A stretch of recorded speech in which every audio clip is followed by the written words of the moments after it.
మిమ్మల్ని పిలవడానికి ముఖ్య కారణం నిన్న వైఎస్ వివేకానంద రెడ్డి గారి కుమార్తె డాక్టర్ సునీత గారు ఢిల్లీలో పెట్టినటువంటి ప్రెస్ మీట్.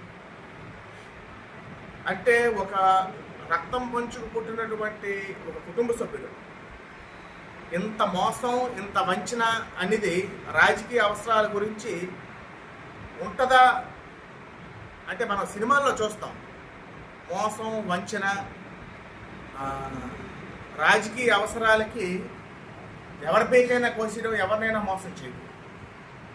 అది నిన్న సునీత గారి ప్రెస్ మీట్లో మనం ప్రత్యక్షంగా చూసాం. ఒక ఆడపిల్లను అని కూడా చూడకుండా మభ్యపెట్టి ఏ విధంగా కేసుని నీరు కార్చడానికి, అదేవిధంగా వైఎస్ అవినాష్ రెడ్డి గారిని కాపాడడానికి, ఇతర సాక్షుల్ని కాపాడడానికి ఏ విధంగా ఆ అమ్మాయిని, ఆ ఒంటరి అమ్మాయిని ఏ విధంగా మోసం చేశారో ఇవాళ రాష్ట్ర ప్రజలందరికీ కూడా తెలుసు. కళ్ళకు కట్టినట్లుగా నిన్న ఆ ప్రెస్ మీట్ ద్వారా, అంటే ఎవరైనా ప్రెస్ మీట్ ఎవరు చూసినా నిజంగా ఏదో సినిమాల్లో మనం చూస్తాం. సినిమా స్క్రిప్ట్ లాగా ఈ అధికార పార్టీ నాయకులు, ఇందులో ప్రథమ భూమిక పోషించినటువంటి మన రాష్ట్ర ముఖ్యమంత్రి వర్యులు, వారి కుటుంబ సభ్యులు ఒక హత్యని, ఒక రాజకీయ వ్యక్తిగత హత్యని రూపుమాపడానికి తన యొక్క పదవి రాష్ట్ర ప్రజలు, ఈ రాష్ట్ర ప్రజలకు మంచి చేయడానికి, ప్రజలకు సేవ చేయడానికి ఆచరణ సాధ్యం కాని హామీలు గుప్పిస్తే,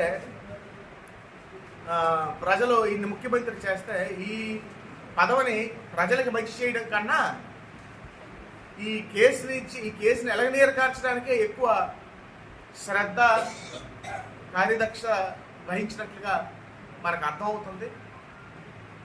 ఇది 2 నెలలే. రేపు 100 రాబోయేది తెలుగుదేశం జనసేన పార్టీ ప్రభుత్వం. తప్పకుండా అమ్మ, ఈ ప్రెస్ మీట్ ద్వారా సునీత గారికి మేమందరం తెలియజేసేదేమన్నా, తప్పకుండా మీ నాన్నగారి హత్యకు కారకులైనటువంటి ఎవరైనా సరే కఠినంగా శిక్షించబడే విధంగా మరి ఈ ప్రభుత్వం, కొత్త ముఖ్యమంత్రి గారు అడుగులు వేస్తారని మీకు తెలుగుదేశం పార్టీ తరఫున బొబ్బిలి నియోజకవర్గం నుంచి మీకు హామీ ఇస్తూ, తప్పకుండా justice can be delayed but never denied. అది తప్పకుండా, ఇవన్నీ తాత్కాలికమే. తప్పకుండా న్యాయం అనేది, అంతిమ విజయం అనేది న్యాయమే అని మీకు సభాముఖంగా తెలియజేసుకుంటూ, దీన్ని పూర్తిగా ప్రభుత్వ వైఖరిని ఖండిస్తూ ఇప్పుడు పెద్దలు లక్ష్మణరెడ్డి గారు మాట్లాడవలసిందిగా కోరుతున్న సబ్జెక్టు.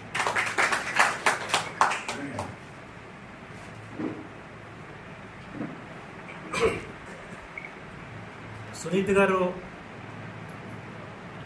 ఢిల్లీలో ఇచ్చినటువంటి ప్రెస్ మీట్ గమనిస్తే చాలా ఆసక్తికరమైనటువంటి విషయాలన్నీ కూడా మనకు తెలుస్తున్నాయి. 4 సంవత్సరాలుగా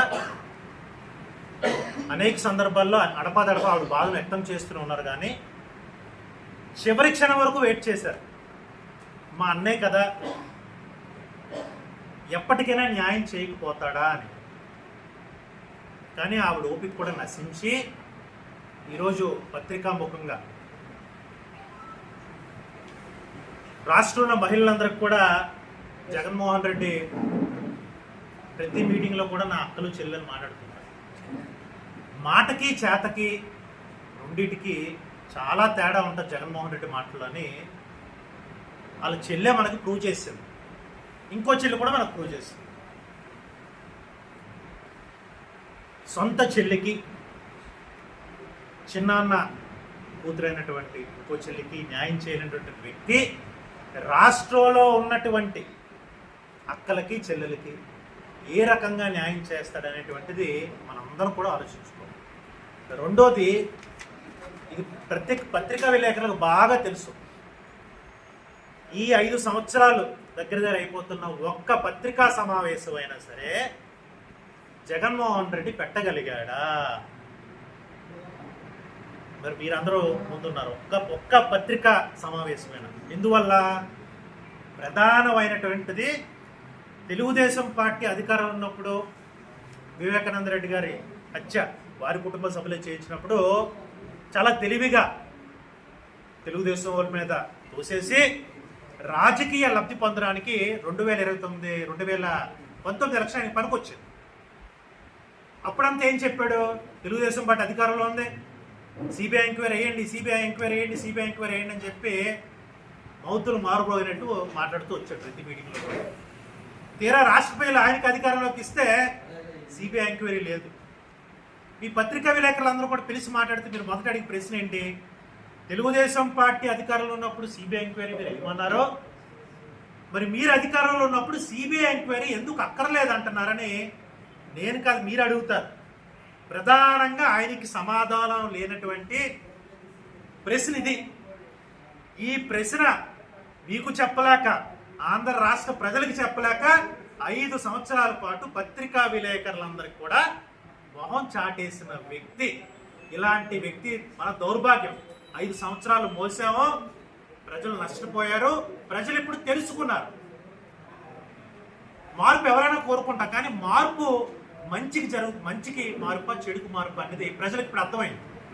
ప్రజలు కోరుకున్నటువంటి మార్పు ఏ రకంగా వాళ్ళ జీవితాల్ని సర్వనాశనం చేసింది, భవిష్యత్తుని అత్రాకుతం చేసిందని వారికి అర్థమైంది. కాబట్టే రానున్నటువంటి రోజుల్లో జగన్మోహన్ రెడ్డి చెప్తున్నటువంటి నీ అక్కలు నీ చెల్లెళ్ళే నీకు చీపురు కట్టలతో ఎన్నికల్లో నీకు సమాధానం చెప్తారు.